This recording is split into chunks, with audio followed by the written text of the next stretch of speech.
Okay. Hello, everyone. Thanks for joining us for the session on bridging digital divides. My name is Jason Carrion. I'm an editor at Quartz based in London. And I have an esteemed panel here to talk again about bridging digital divides. I will introduce them all in a moment, but first I just want to let you know that throughout our discussion here, if you have any questions or want to raise any points while we talk, you can ask them on the Bcast app, bcast.live/OECD4. That's the room we're in, or if you can tweet them with the hashtag OECD4. I will get them on this tablet here, and I will definitely work them into our conversation. So as they come up, please use that facility to ask any questions or make any points. And there will also be time towards the end of the panel to ask questions in the room here, and I will definitely leave enough time for that. So, bridging digital divides. 84% of people in the OECD have used the internet in the past year. Just a little bit less than that use it every day. So in terms of perhaps the biggest digital divide, that's the haves and have-nots, in the OECD, things are looking pretty good. In the entire world, we're just now reaching about 50% internet access. So about half the world now has access to the internet. So there's still a lot of people who have yet to come online. We are going to talk a bit about that, a bit about just general access, but also dig into a lot of the other digital divides that exist. Access does not necessarily imply accessibility, usage, or sort of broadly speaking, inclusion when it comes to the digitalization of our economy. So we're going to talk about equality of access, equality of usage, and these kinds of things. There's the socioeconomic digital gap. There's the gender digital gap, generational gap, urban-rural gap. There's a gap in digital usage between firms, and also a digital disability gap. All of these things will be addressed by my various panel members today, and we will talk about what we can do to identify those gaps and then hopefully close them. Joining me on stage, I'll just start to my immediate left here, is Chiara Condi, who's the president and founder of Led by Her. We have Enrique Medina, who's the chief policy officer at Telefonica. We have Gudrun Augusta Gudmundsdottir, that's close, the general secretary of ASI in Iceland, a trade union. And finally, we have Federico Battista Poitier, who's the director of external affairs and partnerships at World Enabled. To begin our conversation, Chiara, let's start with you because you're closest to me. Can you describe the nature of the digital gender gap? Tell us a bit about Led by Her first, but then also about how the digital gap sort of expresses itself in gender terms. Sure. So first of all, I think Led by Her was born out of that same observation, which is that there are a lot of opportunities in the world, digital being one of them, and that opens up to new jobs, new things that we didn't have in the past, but those are not equally accessible to everybody in the planet. So if we do not create measures that create those bridges and that accessibility, that's never going to happen by itself. And we see that with women across diversity issues, in the sense that a lot of times it was enough to say, well, if we just open things up, if we say they are for women and men, women will just be equal numbers. And that has never worked. And that has brought us exactly to where we are today. So Led by Her was created with that spirit of this is not enough. We have to proactively create a program for women and to make women who are underserved, who come from different socioeconomic backgrounds, different situations, access these opportunities. And we have to be the bridge that brings them from where they are to where the opportunities in the world are today. And we created a first entrepreneurship program here that served women who had suffered from violence to help them become entrepreneurs. And we mobilized business schools, we mobilized companies, we mobilized the community to give them access to these opportunities around entrepreneurship that didn't exist. We wanted to go even bigger to scale our impact and say entrepreneurship is a huge opportunity for women. We are half of the population. We should be half of the world's entrepreneurs, and yet we are not. So we are going to make sure that women get access to the skills and expertise that they need to become entrepreneurs. And we're going to go farther with that notion of democratizing access to entrepreneurship to make sure that all kinds of women get to become entrepreneurs. So we created a platform that was sponsored by Capgemini that have been working with us over 2 years. And the idea behind the platform is that we mobilize companies that have a lot of skills in their company to give pro bono volunteering hours to help women entrepreneurs in their local community. So that brings directly the skills that they need, and that gives women who do not have networks access to really high-powered, high-quality networks. So I think we need to talk more about sort of the solutions of how can we build those bridges in society where they don't necessarily exist today, so that we can actually create access, and that these opportunities of the future really become opportunities for everybody and not for only a sector of the population. And I think that that's really, really important, because if women are not the creators of our future, then the future is not going to serve us. And we already see that with things like artificial intelligence and other things that are being built that are not necessarily the solutions that represent us. So I think it's really, really important more than ever to create those bridges in our society right now to get women where they need to be. Right. And there are some OECD stats that kind of that I mentioned at the beginning too, which even in highly digitized countries, there can be a pretty big gender gap in terms of, talking about access versus usage. Have you seen, are there any particular characteristics or conditions where you see that even though there is access, there is the availability of digital tools and the internet and this kind of stuff, that then it's not followed up with women using it as much as men? Well, I think we can see that in across, for example, STEM programs. So all over the world, we have a lot of programs for coding and programs for STEM, and we see that actually in sort of mixed programs, women just aren't accessing them from some reason. So it's not serving women. So you have to create, you have to create programs that are explicitly for women or targeting women. Otherwise, there are other barriers that stop women from accessing what already exist. So I think that's a really big issue. And I think that's a really big issue because that gets to the problem of why aren't women accessing? Why are things not working for women? Well, I think the problem is that we need to work on the whole culture and environment, because we're working a lot on empowering women as individuals, and then we put them in environments that don't work, environments where they face discrimination, where they face harassment, where they face many other issues that affect women and women's place in society. And I think that these are excluding women. So if we don't work on changing the whole culture and the whole environment, it's going to be very, very difficult for all of these programs and initiatives to really work. Very push versus pull question. It sounds like a lot of it. Enrique, turning to you at Telefonica, I want to talk a bit. Tell us a bit about a project that you guys have been working on in Peru. The urban-rural digital divide is a persistent one, and I know that Telefonica has been doing something in Peru to address that, amongst other things. So tell us a bit Yeah. about it. Yeah. Good morning. Thank you very much, and thanks to the OECD for having us here today. Telefonica has been. We are uh, traditional traditional telco trying to transform itself into a digital telco and try to connect people and making their lives better through their access to the digital life.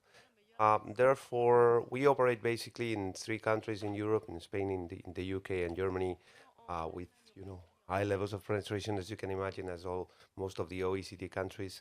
But then also we have 2/3 of our customers are in Latin America. There, the situation is totally different.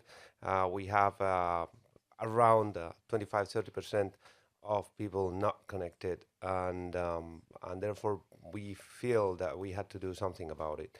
Um, it's lucky to be a telco company these days because actually, you know, connection and connectivity it's being regarded as a more or less as a fundamental right. And isn't it great for a company that is providing these services, that your service is considered like a fundamental right, and everybody needs to have one? Imagine if the car manufacturers had that situation. We should be happy, although it's a very big challenge because I mean, to provide these services, you need to do it on a acceptable business case. And we didn't have that business case basically to do it in some of our countries. I will talk a little bit later about the situation in Peru is quite unique.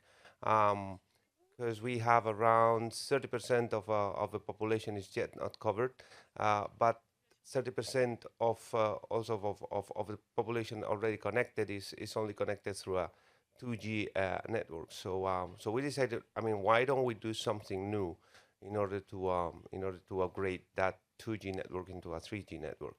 So we had to innovate a lot in order to find that business model. But the innovation has come basically in three ways. So there's a network, a different way of deploying the network. Instead of going with one of the traditional vendors who you know in closed environments and you only need to fight for the price and need to, but the provision of the services and the hardware is basically basically the same model for them. We had looked for new people building, you know, really scalable networks on programmed on open source software and very much modular, so you can use different small pieces in order to accommodate to the different towers that you need to do. We have decided to involve the local communities. One of the main costs of network is maintenance of that network. If you need to send engineers only to maybe fix a power unit, it just doesn't pay. But fixing a power unit is not that difficult. So we decided to start talking with the local communities, and in exchange for having, for example, the distribution and the recharge, so a business model also for them, they could also take some responsibilities or some duties regarding the maintenance of the network. We've looked to have new partners, which is not very common in the telecoms industry. So we are partnering this whole project in Peru. We are partnering with Facebook, who's helped both from a technological point of view and from a data management point of view, has been just excellent for us, and you know, opens a door for a new collaboration with the OTTs.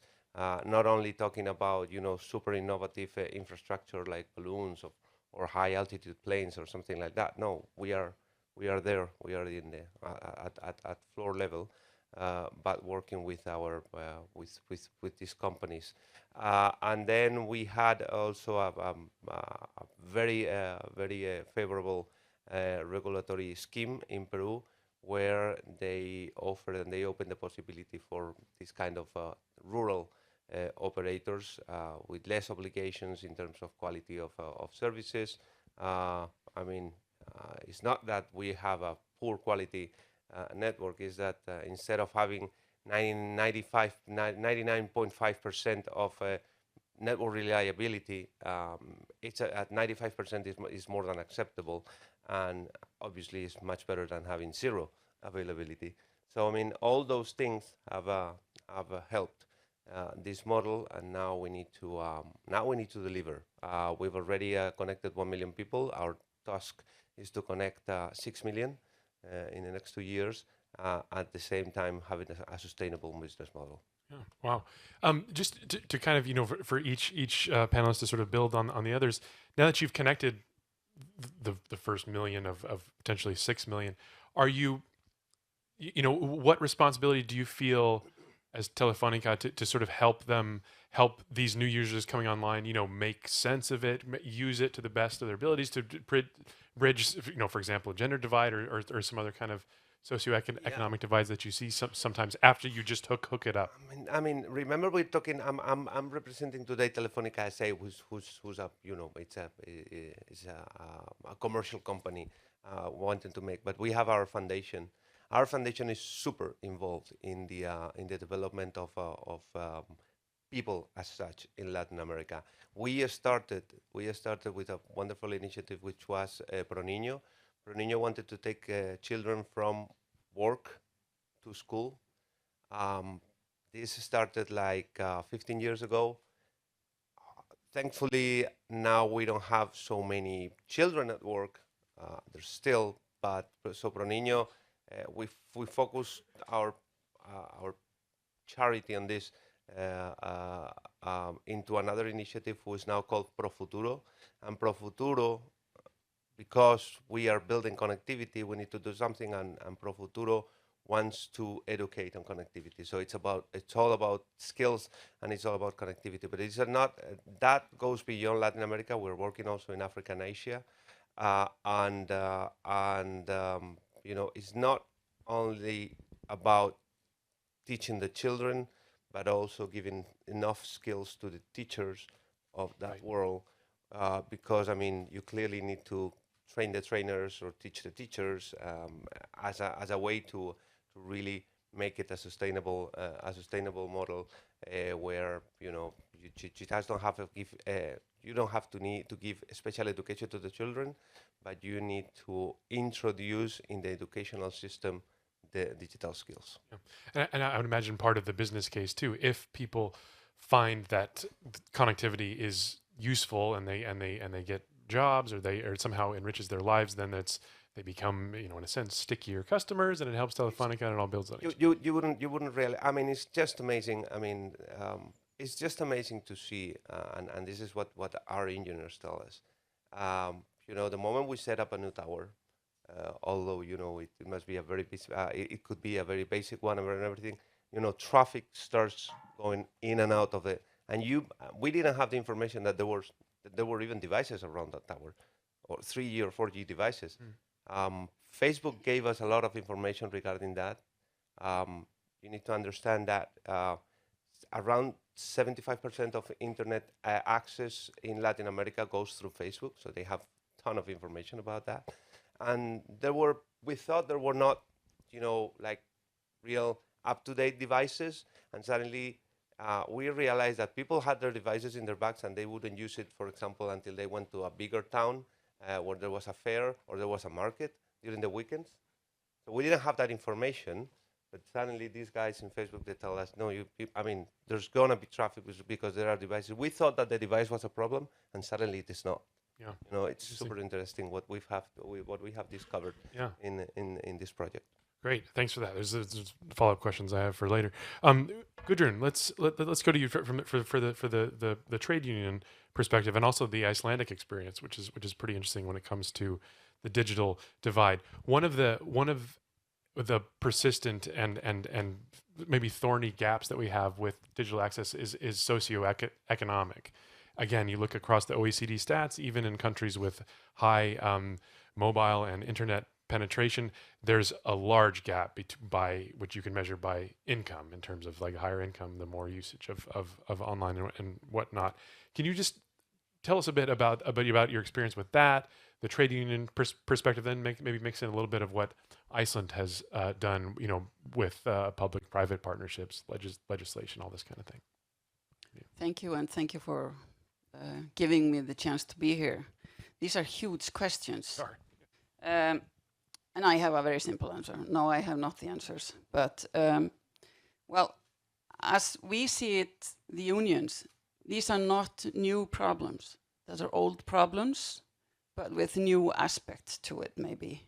And the key words are really automation, that the unions have had difficulty to control, because we are, as the rest of the society, an old entities that maybe haven't evolved enough to, you know, be able to capture what is happening and react to it. And that's what we are, you know, trying to get to.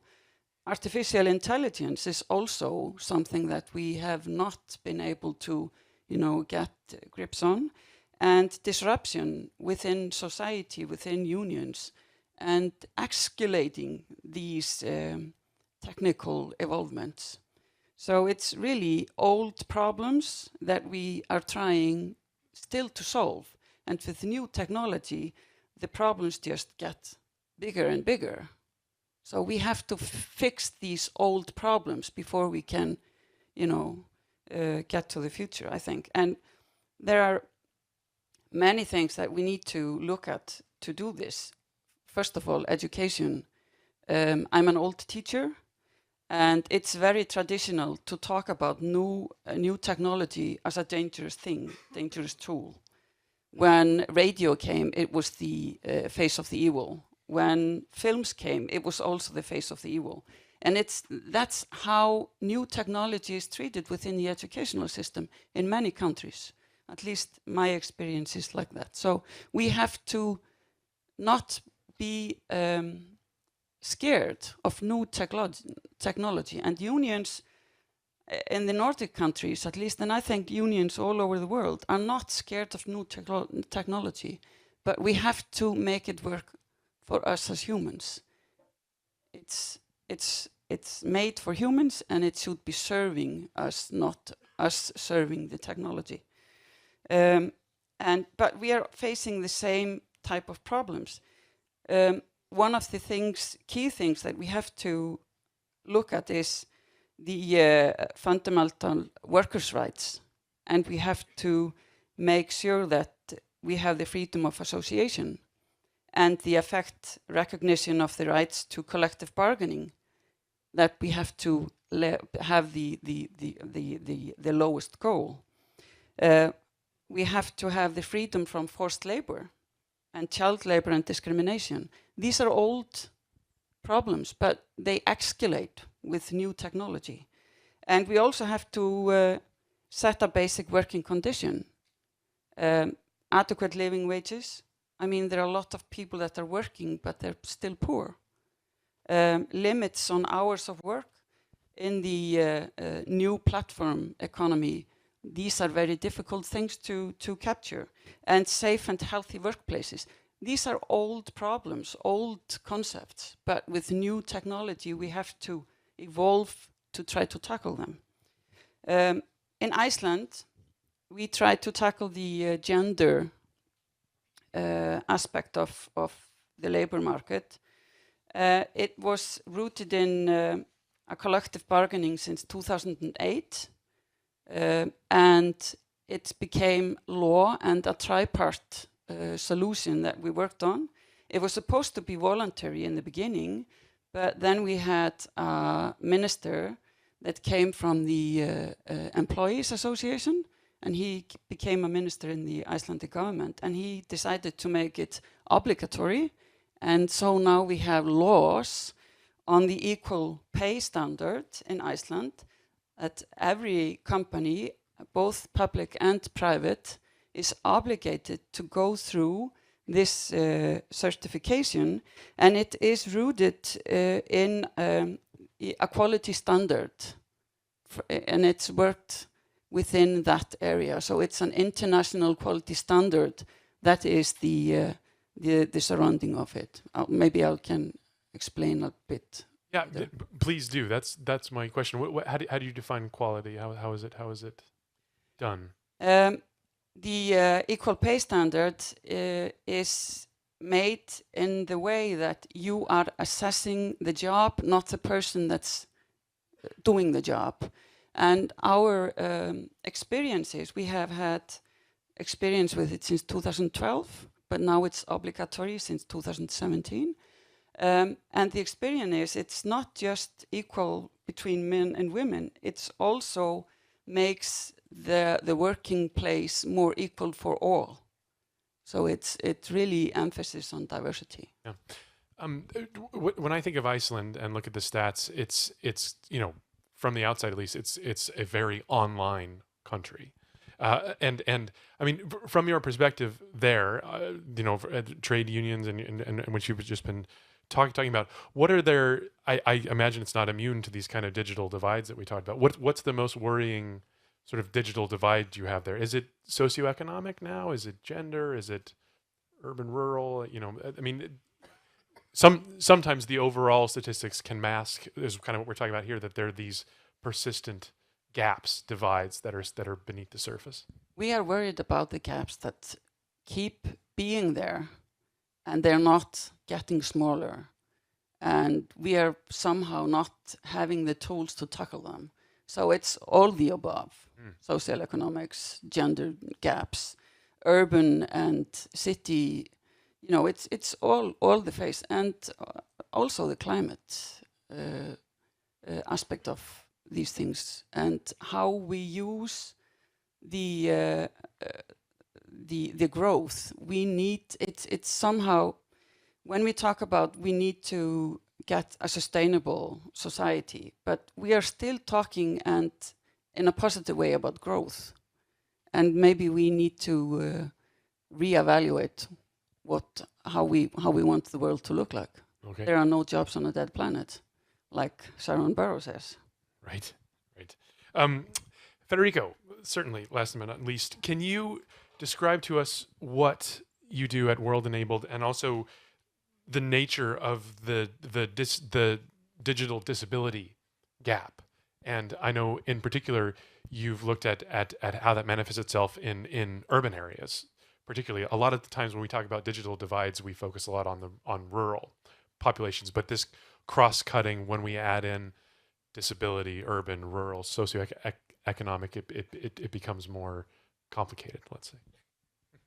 Yes, my name's Federico, and I'm working at an organization called World Enabled, which has been looking at the implementation of the Convention of the Rights of Persons with Disabilities, which is really great to bring into this conversation that we're talking about the digital divide, because the convention was one of the first human rights framework that was rapidly adopted that actually referenced technology as a human right and looked at the access to technology as a right. So it's not just that we're having this digital infrastructure, but what does that mean for people?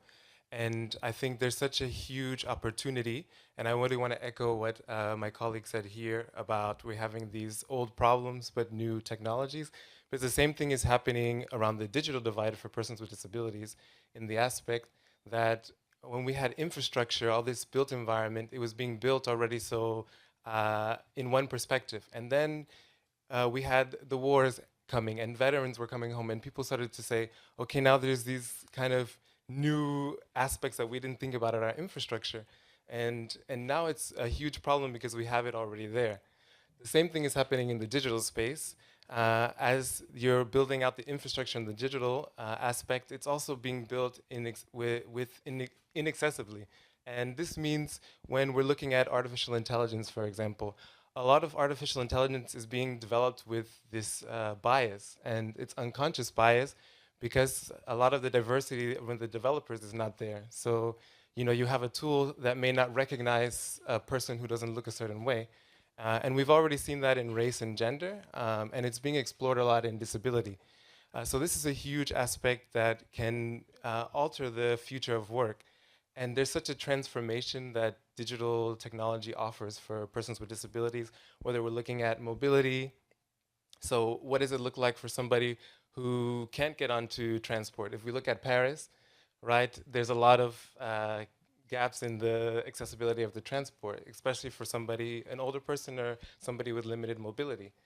But that digital transformation can give you access to get to work from your home, and for that moment, you're already able to be included into the economics and then contribute to your society. And that in turn goes into the economics of the actual city. Or even we look at rural and urban linkages, because we also have a lot of people from the rural going into cities to actually work. And this creates gaps in gender when you look at societies where mothers are more engaged with the children, and sometimes that creates a gap for them not getting to work. And e-mobility can actually close that gap.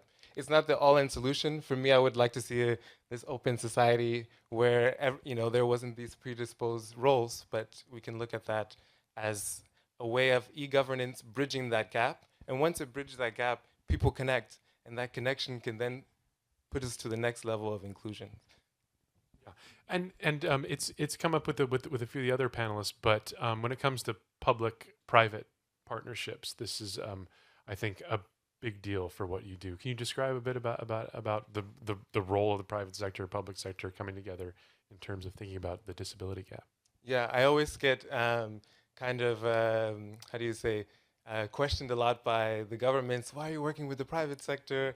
And it's more and more looking at we need tools and we need solutions and we need implementation. We've got a lot of policies. If you look at ICT and also ICT accessibility, there's a lot of policies and standards in place, but we have this lack of implementation. And with the private sector, one of the great connections we've had is actually building awareness, also building tools. So we have a connection with Microsoft where we developed a tool around ICT accessibility. And that's really looking at the smart city investments that are going all around the world and building awareness on how ICT accessibility is actually part of innovation, also part of your business case, and also meets your human rights obligations. Usually when you try to talk to local government, and this is what I love about local government, they're always asking you, okay, great, there's these standards, there's these policies, but what do I do? What are the tools in place? Who are the partners that we can look at? And what's the financing there? And that's been the key aspect of really developing tools with partners that actually want to look towards implementation. And I won't say it's there's no business objectives for them, but it's about guiding business objectives for inclusion and guiding business objectives for human rights. Yeah. So Microsoft mentioned their Facebook earlier. There's other big tech companies who at least talk a good game about this. You mentioned the kind of business imperative there. Are these the kind of foundations of these big companies, or do you think there's a full on commercial aspect for the main business part of the private part of PPP that? I would say it depends. I mean, for companies like Microsoft and Google, it's a little bit, there is a social aspect because a lot of their leadership has disabilities. So the chief of accessibility at Microsoft is a person who's deaf. And that is a driving force behind how she hires, what the procurement of the technology that she wants in that organization is. And it's been really key. And for her, she said, when I first came into the organization, we were talking about how to build accessible programs. And she said, but nobody thought to hire a blind coder. And blind coders naturally build accessible code. So that's just having diversity in your organization to think in a diverse way. Right. Kiara, speaking of public-private partnerships and these kinds of things, are there what role for the private sector in what you do and kind of addressing the gender digital divide? So a lot of things. Also, one of the things that I personally work on is working with companies on diversity issues. And one of the things is that they always say we don't have enough people who apply. We don't have enough people who come. We don't have enough women. And that's a problem that we need to go back and build the pipeline all the way from the beginning. So I think, that's why public is also really important, because if we don't have schools that are teaching these things, it's very difficult for then companies to have the right kind of talent for their company all the way here. So this is why it's really important that everything needs to work together in a way. But I think, companies can already start solving that by kind of taking the responsibility. If education is not giving this, if things are not happening, just go into companies, show role models of women who are in technology, women who are doing these kinds of works. And I've talked to a lot of companies who have done that and who've done really programs to get their employees into schools to show them, that a woman can be an engineer, that women can work on cybersecurity, a woman can work on lots of other issues. And that kind of creates some first examples that make a huge difference. And I think that the private sector has a lot of talent and skills that we need to optimize, that we need to use. And in my organization, we're mostly funded actually by, my nonprofit is mostly funded by the private sector. And it's not just the funds, but it's also the skills that they have within their companies that can make a huge difference on the ground. So I think it's about how you effectively mobilize those skills that you need. And I think that you need actors that are like a bit like us, sort of the bridges of taking those private sector skills, saying companies have these skills, we have underserved populations who need those skills. How can we bring those two together, and what solutions can we come up with to bridge those divides? So I think I think this is really sort of the future of how things are going to happen, and we realize more and more that all of these problems, whether it's diversity or other problems, are really, really complex to solve. And I do not think that there is one single actor who can solve the whole problem by themselves. So I think more and more we realize that actually these cross-sector solutions are necessary, and they're the only way we're going to actually solve these problems. Yeah. Go ahead. There you go. I just want to jump in and touch on the point. I think it was really great what you said about the talent. Sometimes the companies are saying the talent's not coming. Where are they? And this is also a key thing about how do you show the companies actually the talents are there. And that's also a good concept that we had, or a good engagement we had with New York City. And then New York City has, through their connection, actually getting to know what the private sector wanted to do, they created a program called NYC at Work. And it's all about looking at the jobs that are there, and companies saying, yeah, well, we don't have the talent.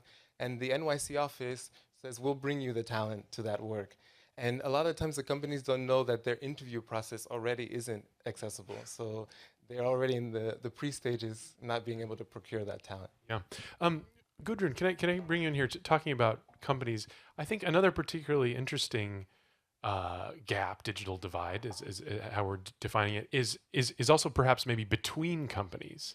Some companies are highly digitized online, this kind of thing. Others aren't, and that obviously filters down to the skills that their workers have, and how in demand they are, or how portable they are in a sense. Can you talk a bit about that? Yeah. Well, I think we have, of course, those big companies that go through borders. They are very technical, but most of the companies in the world, I think, not just in Iceland, but just over the whole world, have just a few people that work with her. And they're not all of them digitalized. And it's difficult for them to, survive within this environment that we are always seeking to get more automized and technical. But what I wanted to just tap into is also what you have been talking about. There are more changes also. There are a few decades ago, or maybe my grandparents, they just worked one trade for their whole life. Today, people have many trades through their lives, so they have to re-educate themselves. So we are not just having a very, simple line through life anymore. That's part of the difficulty to give people the skills that they need to go between jobs. And I'm worried about the educational system. All our educational systems are from the 18th century or even older, before Christ, some of us. And we are still, running the educational system from the past for the future. And there are bans on cell phones within the schools that are, being processed. Instead of embracing them and teaching the new generation to use them, or they know how to use them, but we are afraid of it because we are older and we don't know as much as them. It's this kind of divide that we also have to tackle. So what I think we need to do is to reinvent the educational system. We can't just take young people and educate them until they're 20 and then you're supposed to be in the workplace for the rest of your life. We have to make lifelong learning as a natural thing of life. And there, the workplaces, the companies have to get support to do this. And the unions have been doing this from the beginning. They have been processing lifelong learning for the union members within the companies. But in Iceland, we are so fortunate that the union density is near 90%. It's unique. So we are really very fortunate. So we have a very strong connection both, and we have a strong association of employees. So it's the key factor. And then the cooperation with the government. So the tripart. These are the key factors that I think are very important also for private companies to have, to support them to tackle the new generation of technology. Right. I think, a lot of the sort of rhetoric around the gig economy and these kinds of things now is that the workers, the people themselves, need to be responsible for developing their own skills because it's kind of a free market now. We're all free agents. We can add up gigs and not stay at a single company. But it sounds to me like you're suggesting there's no one single entity, person, company, government, whatever, who's necessarily ultimately responsible for bridging these divides and developing these skills. Yeah. And maybe we should not be bridging them. Maybe we should be filling them. That's another way to put it. Great. I'm going to open it up for questions shortly, but I just wanted to come back to Enrique to talk a bit more about. I know that you maybe have plans beyond Peru. That the experience there. Can you talk a bit about the lessons learned so far, connected to 1 million people, maybe 6 million in the future? What and then all these other things we've been talking about, particularly when it comes to kind of big companies working with governments, working with unions. Yeah, well, the challenge is huge. I mean, if we take the whole Latin American region, we have around 100 million not connected, really, really, really remote places, and really, really, really, sustainable challenges because there are also some areas where getting in there and doing something also from a environmental sustainability way is not that easy. So we have a very big challenge. Yeah, we are this initiative has had a lot of traction around the region. So a lot of both our partners and who are both, as I said, Facebook, but also multilateral institutions like the Andean Finance Corporation (CAF) and the Inter-American Bank for Development, who had also funded this initiative, are interested in going into other different countries. But thing is, we need to also find the proper regulatory environment or the proper regulatory scheme that helps this initiative to grow. In some of the countries, as I said before, as I said, that the network deployment model is very standardized. The regime for licenses and authorizations for a network operator is also very standardized. So it's very rigid and strict, and maybe it doesn't have the flexibility that we had in Peru. Therefore, I know the organizations like the OECD and others who are really trying to give some guidance on building the policies of the future can really help on this. Although maybe some of these countries, not all, may not be OECD members. Clearly, some flexible telecom regulation for rural operators or for operators focusing on rural areas, helping their sustainability business model, can really be of a lot of something to think about in the future. Right. Do we have any questions in the audience? I believe we have some microphones, and we can start way down in the front here on the left. If you could just stand up when you ask your question, because you're going to be famous. You'll be on camera here. Easier to pick you out that way. Here it comes. Hello, that was very interesting. Enrique, I have a question for you. As someone representing the private sector, I feel like today, if we really want to move towards change, it's the private sector that creates awareness, creates the best practice, and then afterwards policy follows. Do you think today within your role and beyond your role, do you think today that the private sector is really taking like making the effort to address the challenges facing the world today? Yeah, as I said, I really, really think so. I mean, I've seen a huge change in the way we looked at the challenge of connectivity in a company like Telefonica. Let me give you an example. Before, um, we always thought, well, there are more or less in most of the countries that we work, there are universal service funds. Um, we pay we pay part of another levy from coming from our revenue in order to help, and we have in order to help the extension of the connectivity. Um, we are paying for that, we are funding that, and it should be the governments who take care of it. That was, again, that was 20th century. That was all about the voice and fixed connections. Suddenly, everything has changed. Everything is mobile. Everything is about data. Also, our income and our revenues.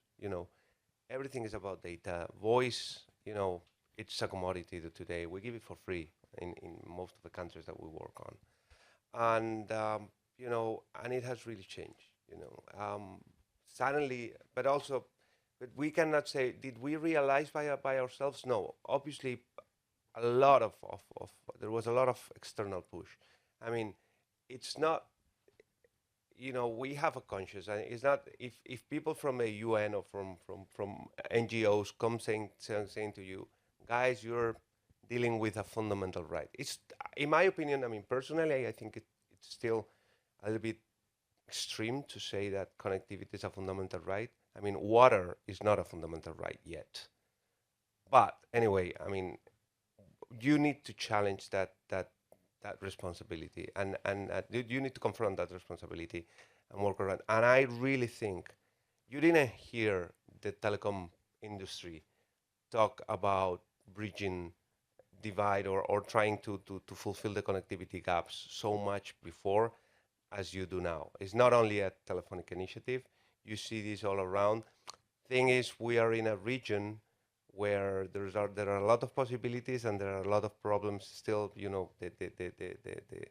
The challenge of connecting the unconnected is big, and but it's also very much worthy. I think it's fair, Gudrun, for you to chime in on this too, whether you think companies are leading the way on these things from the trade union perspective.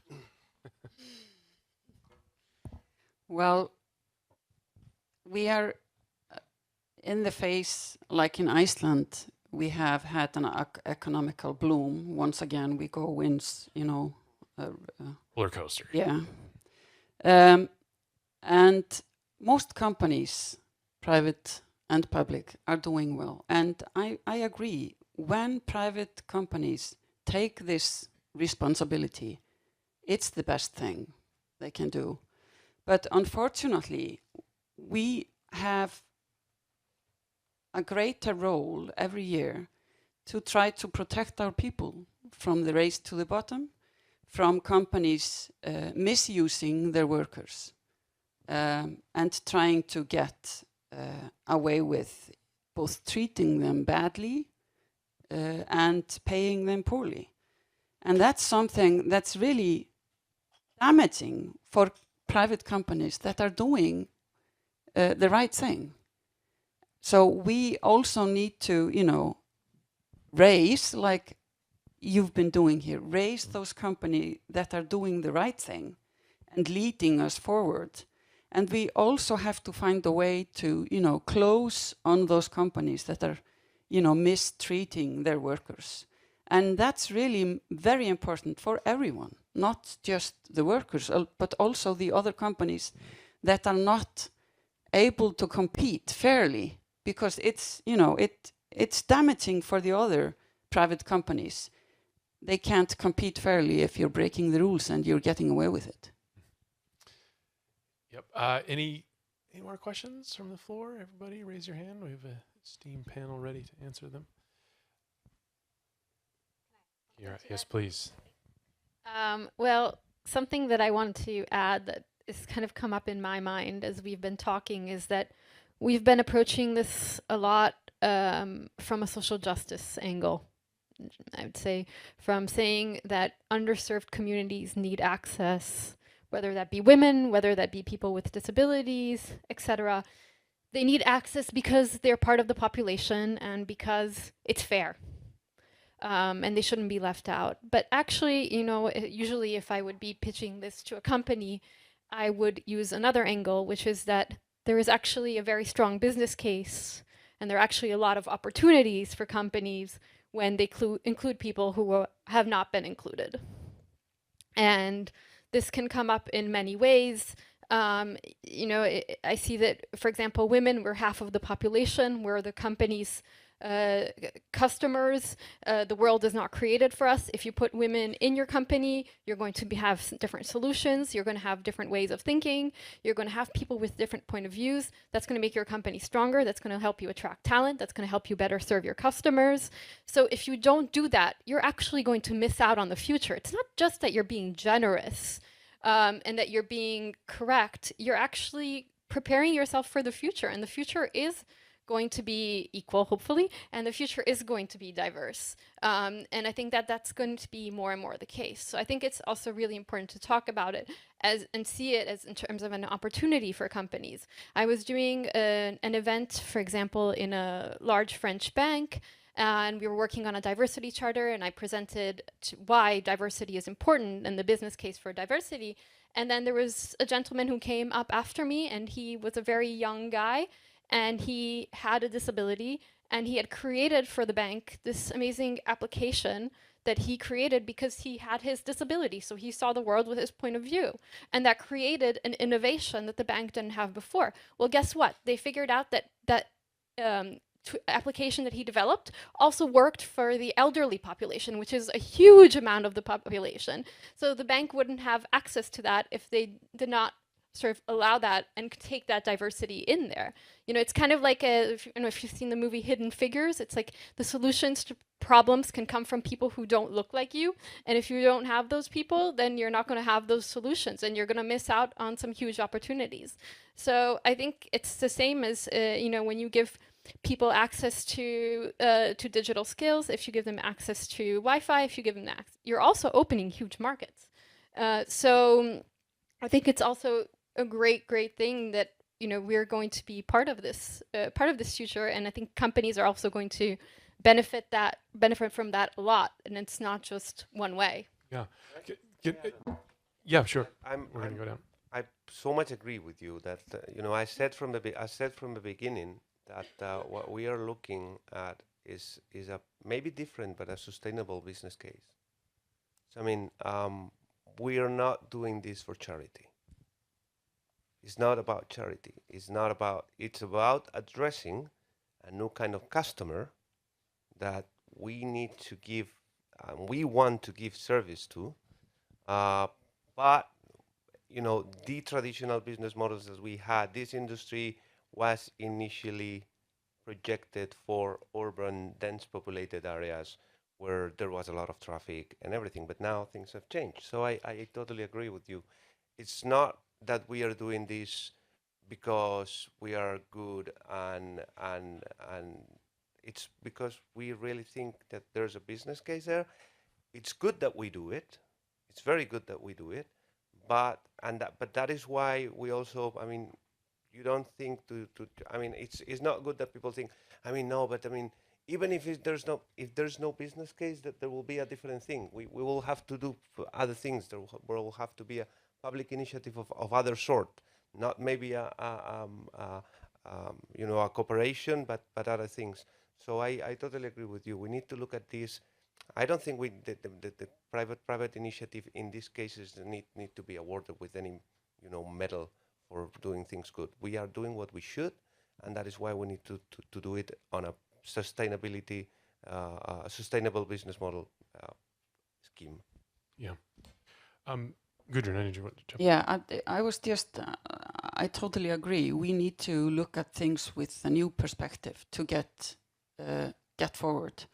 One of the things that they've been bothering me is how we always talk about like gender divides and disability divides, as the disabled are the problem or the women are the problem.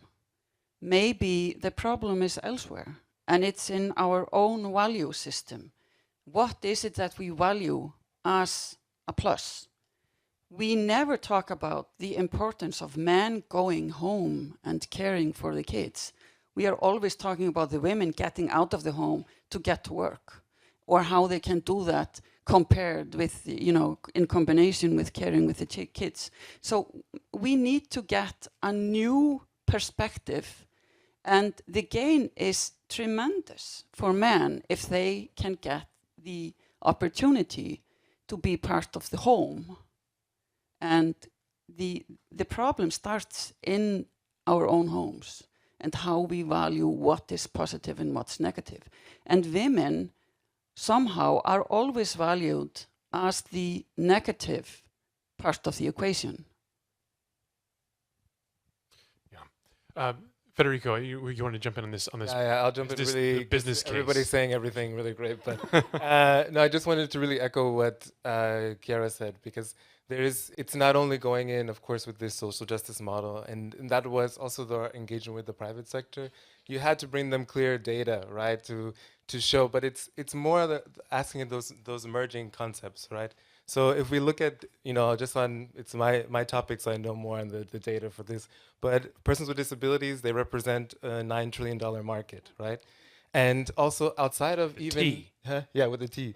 And also outside of just financing, you even look at the innovations, and I think Chiara really highlighted that, and it was so great, because there's so much innovation that comes out, and these innovations are things that we use day to day, whether it's having a touchscreen phone, which was originally thought of for limited mobility, having text messages, it's just the idea of like, oh, if I can't hear a phone call, maybe I can see it, right? And these are things that, they improve our lives on a day-to-day basis, and it's for everyone. Yeah. Wait. Anything else from the floor before we start to? Yes, sure. Go ahead. Stand up. I'm afraid I'm gonna have to insist.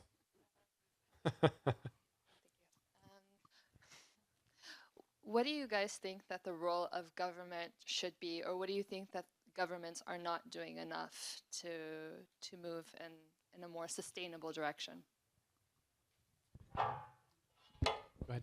And I think from what we've seen a lot is there's this whole idea from government side, love the government, but there's this whole idea from the government side that there's just policies and we need new standards, and there's so much data that shows that we have those policies, we have those standards, and we're missing the implementation. And I think there's just this a little bit of hindrance from especially national governments, in collaborating in a sense, or looking at the role of the private sector more strategically, or even civil society as part of the innovation or part of the implementation of those standards.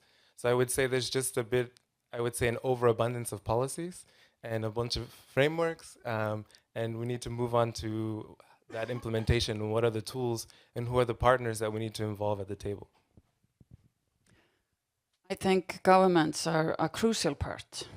Just to explain, we have just announced a collective bargaining in Iceland, the association that I represent, and we are 60% of the Icelandic working population.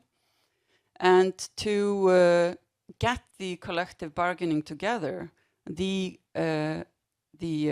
government comes and makes a pact into the collective bargaining about housing, about taxes, about all sorts of things that are really important for working people and all Icelanders. So yeah, in that sense, governments really are a crucial thing. And it's not enough for them to make legislation. They have to follow them through. If you make a law and you don't enforce them, don't make the law. And that's the part that they're not doing as well as they should be doing. And I would think it's the same in other governments than in Iceland. Yeah. We're going to start to wrap up here, and then we'll hear from someone from the OECD for final remarks. But to close, our discussion part here, I wanted to ask each of our panelists. We've been talking a lot about a huge number of digital divides, however we define that. Let's talk about what we can do about it. Actions for the OECD, for countries, for people, for companies, for some combination of that. So let's pick a divide, or more sophisticatedly, some combination of those that we've been talking. And what's one thing that one of the stakeholders in this big broad economy that we have could do that would help bridge that divide, fill it, close it, et cetera, et cetera. Chiara, I'll start with you. Well, I mean, I'm going to be kind of provocative and say everybody can do something. And from like everybody sitting here in this room to to governments to private companies, I think, you know, the real change comes from each one of us taking our personal responsibility and seeing the change that we want to see. So, I think at the personal level, it becomes, become engaged, do something. If you're a woman, ask for your promotion, ask for what you deserve, ask for go where you want to go. And I think it's a level of government. I think we can put in policies, because I think what government has the power to do is to scale. So we can do great little initiatives that are like little seeds, but if the government doesn't change things, they're never going to be implemented everywhere. So kind of the mainstreaming these great little solutions that are happening everywhere. And private companies can have a huge responsibility. So, putting in measures for supporting women, putting in things like paternity leave, which changes the whole perspective of a baby not being just something a mother needs to take care of, but also dividing that responsibility in society. I think every actor at every level can do something that can change things. So, I really encourage that collective responsibility for a better society. Great. Enrique, what's one thing we should take away? I think in our case it's been shown that we may need three things. One is innovation, all models, but and this needs to be done, and this needs to be easy. Some people, there's so many clever people and super smart people, thinking how to make the world a better place, and I think this part of designing the new networks to serve these unpopulated areas has been a wonderful exercise, and we've learned a lot in Telefonica. The second one is imagination, and that goes into our companies. I always say that telco industry has been quite imaginative in setting up, like for example, one-day tariffs for commodities, which is not, or prepaid, or things that help people to understand that this is an affordable service, that they can work maybe not every day in their life, but when they really need it, and they can have it at an affordable price, which is a very important enter point into this digital life. And third, the removal of obstacles, and I'm thinking more of those public policy obstacles. Regulation sometimes can be really an obstacle to the development or the closing of the digital divide. Great, thank you. Gudrun. Thank you. Yes. Firstly, this is not the first time that we have a fundamental disruption in the society. So we have experience of tackling it, so we can do it, but it is up to us, and we have to make sure that technology is for humans. And I think to do that, we have to rethink education, growth, and climate change. And the collective bargaining unions are a center part of that, just as private entities and governments. And we have to think across borders. We can't just think our hometown or our own company. We have to think globally. Yeah, there you go. One thing, well, there's a lot of things, but one thing that's been really beneficial is actually connecting different communities, whether it's the private sector, civil society, especially cities, in a type of community of practice. So where they're all engaging, and that one thing always comes up, especially what I love about private sector and cities is what's the tangible thing? Who's the example? Who's doing this already? If you can bring that in front of them, that's one of the clear markers to jump people past this, the conversation, to actually implement something. Another great thing is actually having a designated focal point for certain issues. On our end, we had chief for accessibility, or now even the UN's looking at having an accessibility head. So this is really clear, having somebody who's mandated and knows, how to create those bridges and partnerships.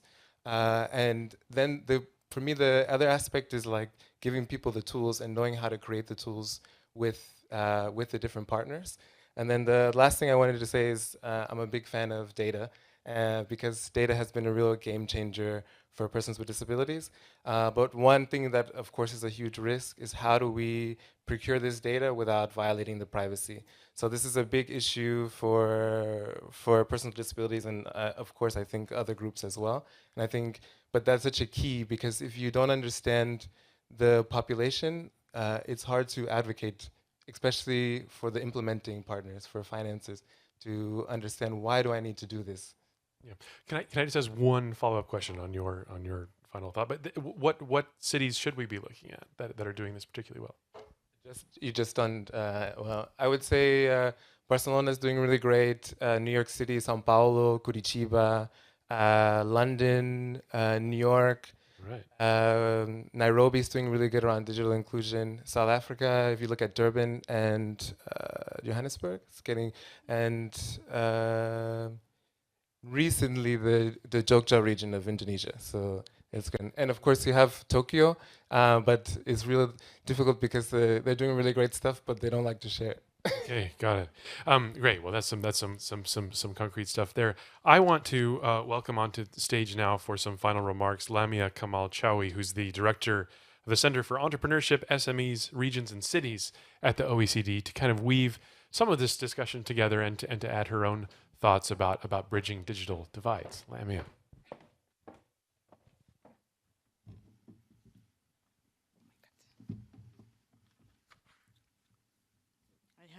Too many books. Thank you very much, Jason, and congratulations to the panelists. I really enjoyed this conversation today. Hello, everyone.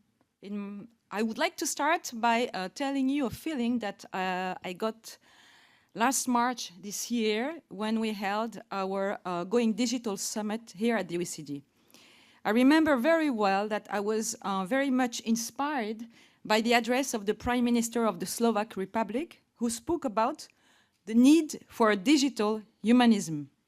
In other words, how to make the digital transformation work for all and bridge current divides in order to prevent a digital backlash.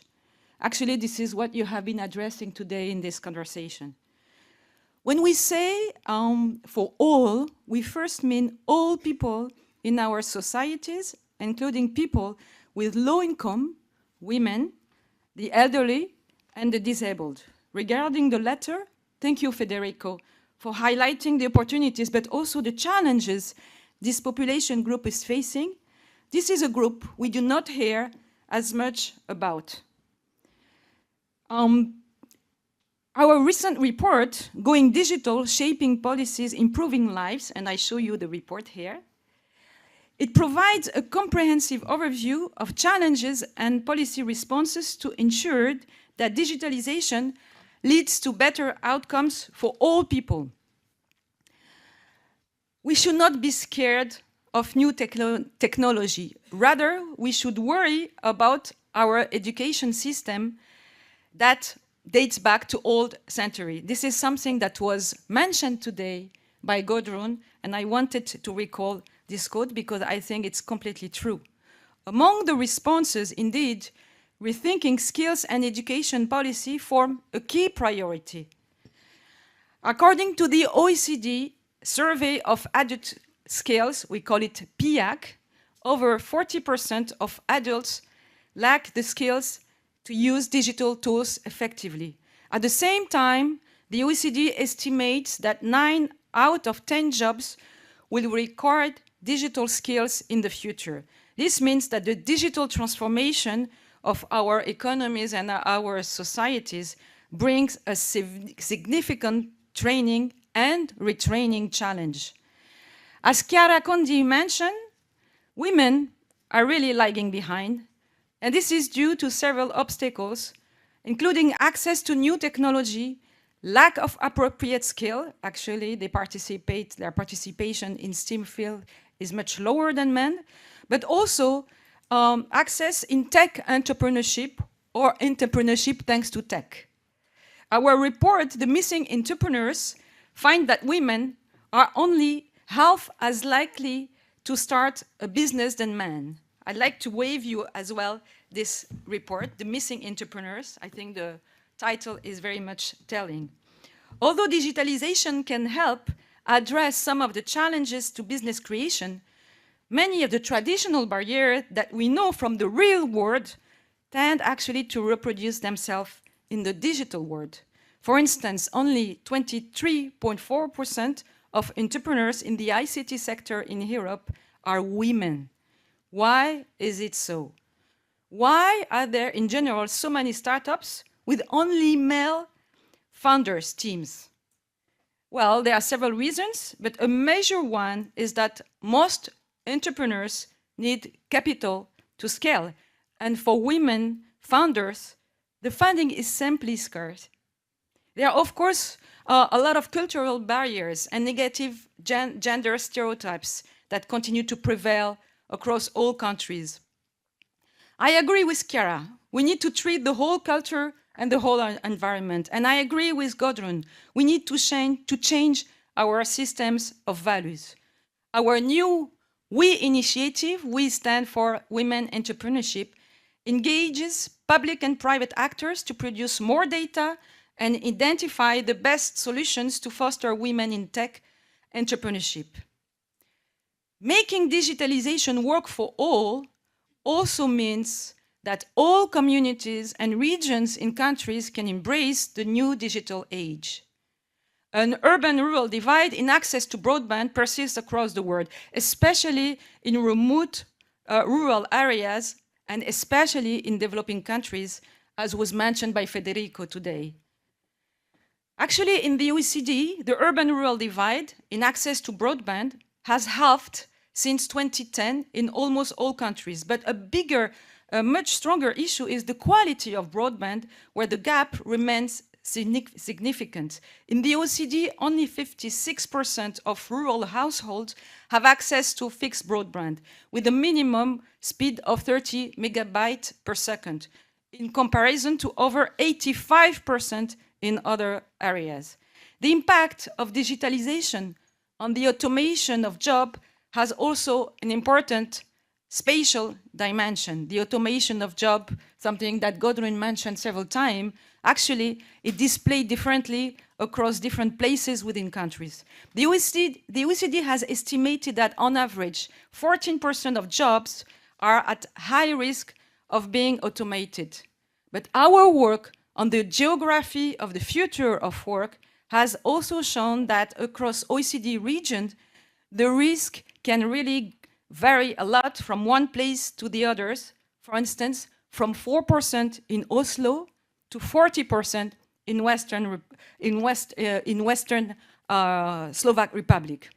It is therefore critical to focus on better preparing our vulnerable regions and communities to avoid a widening of existing spatial inequalities that have caused today's so-called geography of discontent.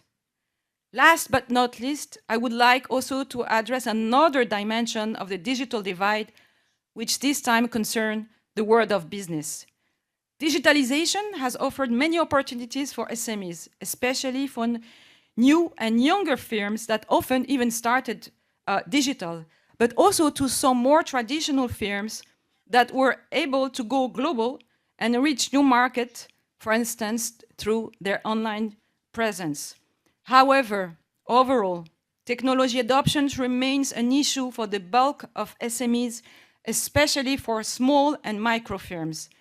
While simple connectivity or web presence are less problematic, gaps remain significant when considering the use of more advanced technology. If we look at e-commerce, for instance, or cloud computing, SMEs are only about half as likely as large firms to be using these services. There is a clear role for policy here to address digital gaps among firms.